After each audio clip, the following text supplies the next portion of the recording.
हमारे इस देश में, दुनिया में बहुत लोग हुए कि जो वक्त के सांचे में ढल गए, बहुत लोग हुए जो वक्त के सांचे में ढल गए, लेकिन मोदी जी उठे कि वक्त का सांचा बदल गई, वक्त का सांचा बदल गया। इसलिए न केवल अंतरिक्ष विज्ञान और टेक्नोलॉजी के क्षेत्र में उन्होंने इंडियन रिसर्च काउंसिल बनाई, उन इनोवेशन पॉलिसी लाए, अटल टिंकरिंग, हजारों स्कूलों के अंदर अटल टिंकरिंग लैब्स उन्होंने खोले, और अभी PM national science research fellowship शुरू की। विज्ञान और टेक्नोलॉजी के जैसे हम सब लोग इस बात को मानते हैं कि अगर हम प्रगति करना चाहते हैं तो विज्ञान और टेक्नोलॉजी के बिना ये संभव नहीं है। देश को अगर पुनः विश्वगुरु बनाना है इस अमृत काल के अंदर 2047 तक, अगर इस दुनिया को विश्वगुरु बनाना है, वो साइंस और टेक्नोलॉजी के बिना ये संभव नहीं है। और इसलिए मैं एक बात और अपने सभी मित्रों को याद दिलाना चाहता हूं, हजारों लाखों साल पहले ये देश दुनिया का विश्वगुरु था। दुनिया का विश्वगुरु था तो किस लिए विश्वगुरु था?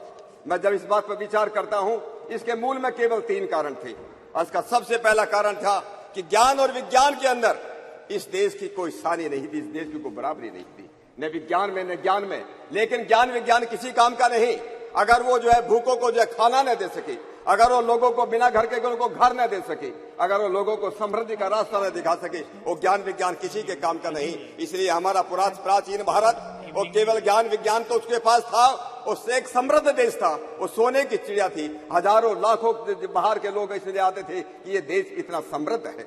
न केवल मात्र समृद्धि लंबे समय तक चल नहीं सकती, ज्ञान विज्ञान भी लंबे समय तक नहीं चल सकता अगर देश के पास वीरता न हो, देश के पास शौर्य न हो।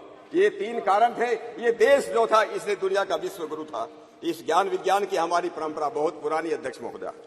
और ये जो है हमारे नाम अलग अलग हो सकते हैं। कुछ लोग बोलते हैं हमारा सनातन संस्कृति, हमारा सनातन संस्कृति भी एक है। उत्तर से लेकर के भारत तक, पूर्व से लेकर पश्चिम तक एक ही संस्कृति है। कल्चर अलग अलग हो सकती है क्योंकि कल्ट अलग अलग हो सकते हैं। कल्ट अलग अलग है तो कल्चर अलग अलग हो सकती है, लेकिन संस्कृति कभी भी दो नहीं हो सकती, 4 नहीं हो सकती। एक संस्कृति होती है और उसके बाद अब संस्कृति होती है। इसलिए मैं जब कभी बात करता हूं, हमारे देश के अंदर उत्तर भारत हो चाहे दक्षिण भारत हो, हमारे जो है शिव ब्रह्मा विष्णु, हमारे गणपति गणेश, यहाँ अलग नाम हो सकते हैं। उत्तर भारत में, दक्षिण भारत में वही नाम है। हमारे यहाँ पर राम के नाम पर राम सिंह हो सकता है, हमारे देश के उत्तर भारत में रामचंद्र हो सकता है, रामपाल हो सकता है। आंध्र प्रदेश में जाकर कोई रामन्ना बन जाता है, कर्नाटक में जाकर के वही रामैया बन जाता है, और तमिलनाडु में जाकर के वही रामचंद्रन बन जाता है।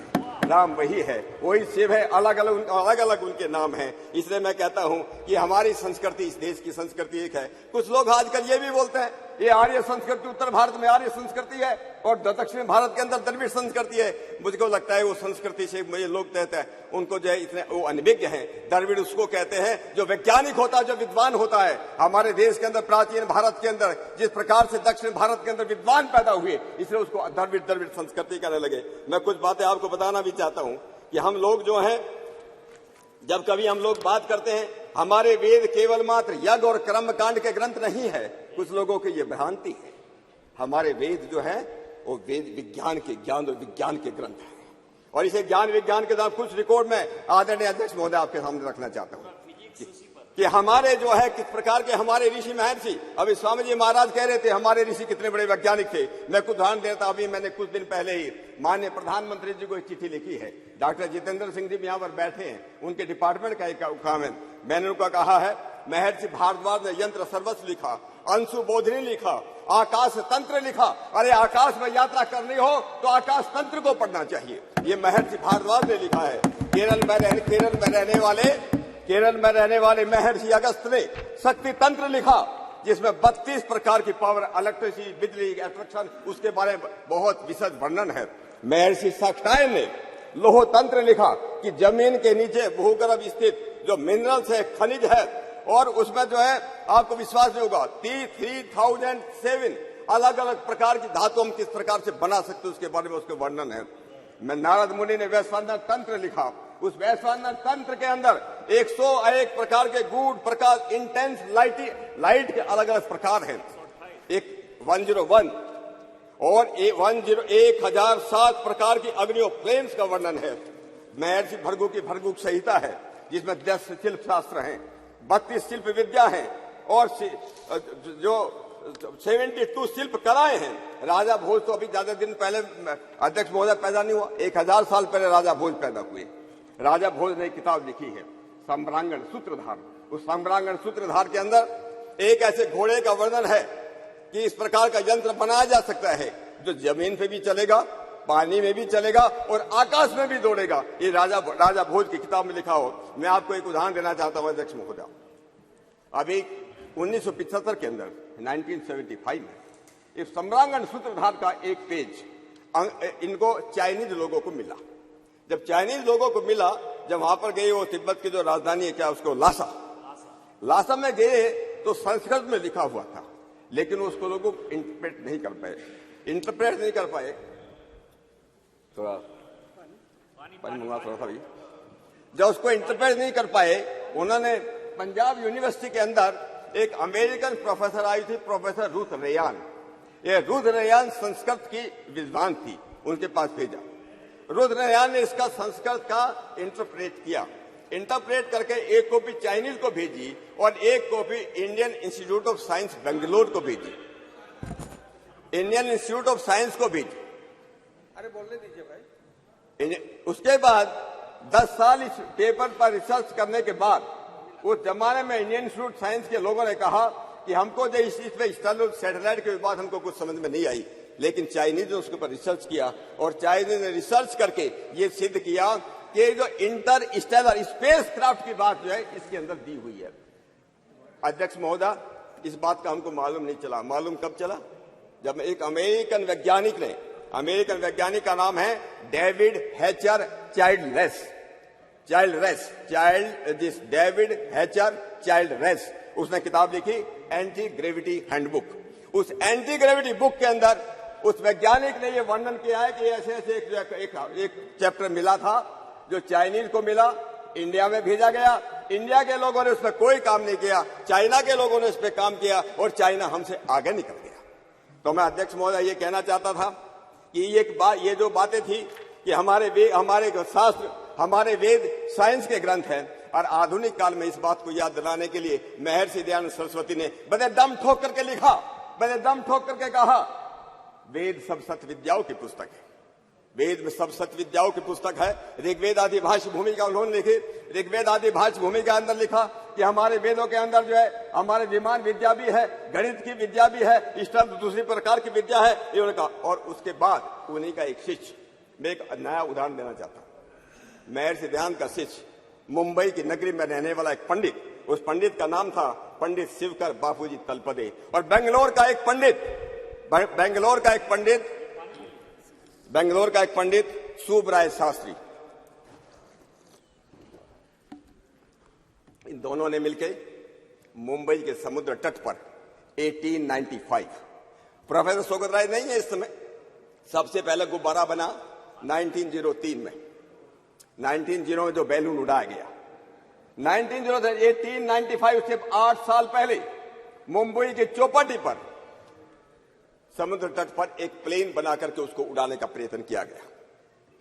और उन्होंने, मैं किल्लाई का आया हूं अध्यक्ष महोदय, ये किताब है उसी पंडित की लिखी हुई किताब है प्राचीन विमान कला का शोध। ये 1907 की पब्लिश्ड है, 1907 जो उन्होंने जैसे किताब के अंदर लिखा है कि किस प्रकार से विमान बनाया जाना चाहिए, उसमें क्या उसमें लिखना चाहिए। अब पुष्प विमान की बात कर रहे थे, स्वामी जी महाराज ने उसका जिक्र किया, यंत्र सर्वस्व का जिक्र किया। यंत्र का बृहत विमान शास्त्र है और बृहत विमान शास्त्र आज भी अवेलेबल है। बृहत विमान शास्त्र का भारत सरकार ने, जब पंडित जवाहरलाल नेहरू इस देश के प्रधानमंत्री थे, उस समय पंडित जवाहरलाल नेहरू ने ही इस बृहत विमान शास्त्र का इंटरप्रिटेशन करने के लिए एक हमारे स्वामी यज्ञ मुनि परिव्राजक हुई, ब्रह्म मुनि परिव्राजक, वो ब्रह्म मुनि परिव्राजक ने उस किताब का ट्रांसलेट 1956 में किया है। यह सरकार की तरफ से किया गया था। तो मैं आपसे ये कहना चाहता हूं अध्यक्ष महोदय कि हमारे लगभग आज भी 10,000 स्क्रिप्ट, मैन्यूस्क्रिप्ट जिसको संस्कृत में बोलते हैं, हमारे तंजौर, तमिलनाडु की तंजौर की लाइब्रेरी में, जिसको सरस्वती महल लाइब्रेरी कहते हैं, मैसूर की ओरिएंटल रिसर्च लाइब्रेरी है, बड़ौदा की ओरिएंटल रिसर्च लाइब्रेरी है, पटना की जगह जगह हजारों ग्रंथ आज भी इस देश के अंदर अवेलेबल है, जहां प्राचीन शिल्प कला के बारे में, विमान विद्या के बारे में, आकाश तंत्र के बारे में जो हमारे जो ग्रंथ। मैं 2 मिनट लेता हूं, समाप्त कीजिए। मैं library, it doesn't teach us anything scientific. So don't definitely please don't मैं mislead. अपनी बहन कानी मोदी जी को ये एक रिक्वेस्ट करना चाहता हूं। मैं उस लाइब्रेरी में गया हूं, आज भी मैं कई साल पहले गया था। चेयर को एड्रेस कीजिए। सॉरी अध्यक्ष महोदय, आई एम सॉरी। उस समय अराउंड 1 लाख के आसपास संस्कृत मैन्युस्क्रिप्ट हैं। लोग केवल कैटलॉगिंग कर रहे हैं, लेकिन जनरली उनके बारे में क्या उसमें लिखा है, क्या उसमें शास्त्र है, इसके बारे में हम लोगों को बहुत कुछ काम करने की जरूरत है। इतना बड़ा ट्रेजर हाउस हमारे पास तंजौर की लाइब्रेरी में रखा है, उसको हमको उस विषय में काम करना चाहिए। मैं एक और जिक्र करना चाहता हूं अध्यक्ष महोदय। एक एरिक वॉन डेनिकन करके एक यूएस में एक बहुत बड़े लेखक हुए, आप लोग पढ़ सकते हैं किताब में, एरिक वॉन डेनिकन ने एक किताब लिखी है अकॉर्डिंग टू एविडेंस। ये किताब जो है आज से लगभग 40 साल पहले मैंने पढ़ी है, हम लोग देख सकते हैं, मार्केट में अवेलेबल है। एरिक वॉन डेनिकन ने अकॉर्डिंग टू एविडेंस किताब में लिखा है कि दुनिया के अंदर लगभग 10,000 साल पहले भारतवर्ष के अंदर और चाइना के अंदर विमान बनाने की कला थी। एक एरिक वॉन डेनिकन लिखता है। मैं 2 मिनट अध्यक्ष महोदय, थोड़ा प्लीज, औरों को भी बोलना है ना। हाँ, और भी बोलेंगे। मैं आपको ये कहना चाहता था अकाउस्टिक्स के बारे में, थर्मल अकाउस्टिक्स के बारे में, जो एक स्विस साइंटिस्ट हुआ, हंस जैनी ने लिखा है, जो उन्होंने टोनोस्कोप बनाया है। और मैं एक बात अपनी बात कह लास्ट में एक बात कह देता हूं।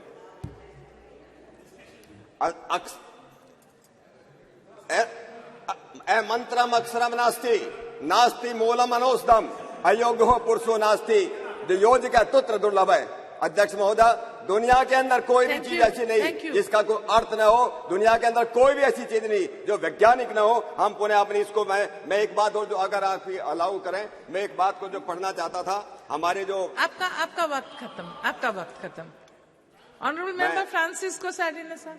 मैं कोई बात नहीं, मैं पुनः आपने मुझे इतना समय दिया, मैं हमारे देश के सभी वैज्ञानिकों का, सभी ऋषि और ऋषिकाओं का, सबका मैं अभिनंदन करना चाहता हूं। और साथ साथ हम सब सदन में मिलकर के देश के यशस्वी प्रधानमंत्री जी ने नारी शक्ति वंदन के अधिनियम को यहाँ पूरा किया, उनका अभिनंदन करता हुआ अपनी बात को मैं यहाँ विराम देता हूँ। आपका बहुत बहुत धन्यवाद।